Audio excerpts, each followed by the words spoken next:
మన ధ్యానాంశం ఏమిటంటే మార్కు సువార్త 14వ అధ్యాయం 68వ వచనం. అందుకతడు, ఆయన ఎవడో నేను ఎరుగను, నీవు నాకు చెప్పినది నాకు బోధపడలేదని చెప్పి నావలోనికి వెళ్ళాను.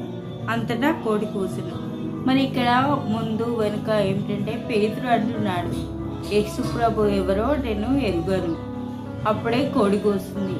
యేసుప్రభును సిలువకు అప్పగించడానికి, ఆయనను సిలువ వేయడానికి తీసుకువెళ్ళడానికి ముందు మరి యేసుప్రభు ఎవరంటే నేను ఎరుగను అని పేతురు 3 సార్లు మరియు అబద్ధంలాడుతాడు అని యేసుప్రభు ముందే చెప్పాడు. అదేవిధంగా పేతురు చూసినట్టయితే తన జీవితంలో అప్పుడు 3 సార్లు అబద్ధం ఆడాడు. ఆయన జీవితంలో యేసుప్రభును ఎంతగానో ఎరిగి ఉన్నప్పటికీ నేను ఎరుగను, నాకు తెలియదు దేవుడు అని అంటున్నాడు. అతని జీవితంలో అబద్ధానికి స్థానం ఉంది.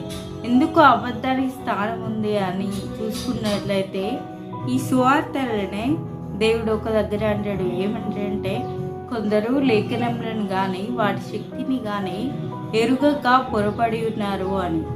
లేఖనములను వాటి శక్తిని అనగా లేఖనములు అనగా ఆయన మాటలే. వాక్యం అంటే ఆయన మాటే కదా. ఆయన మాట వినకనే పొరపాటు చేస్తున్నారు. ఆయన మాట వినకనే దేవుడు ఎవరో తెలియదు అని పేతురు జీవితంలో చూస్తున్నారు. ఆయన యొక్క మాటల్ని గ్రహించలేని స్థితిలో ఉన్నాడు. ఇప్పుడున్న కాలంలో కూడా మరి వాక్యం ద్వారా ఎంతగానో యేసుప్రభు మనతో మాట్లాడుతున్నాడు. పరిశుద్ధాత్మ దేవుడు అందరితో మాట్లాడుతున్నాడు. కానీ మనము లేఖనములను కానీ వాటి శక్తిని కానీ అనగా దేవుని మాటను కానీ దేవుని యొక్క శక్తిని కానీ ఎరుగలేక ఉన్నాము. పేతురు అంటే అబద్ధం ఆడే స్థితిలో మనం ఉంటున్నాము. కానీ దేవుడు అంటున్నాడు, లేఖనములను ఎరుగుము, వాటిలో ఉన్న శక్తిని ఎరుగుము, నా మాట వినుము అంటున్నాడు.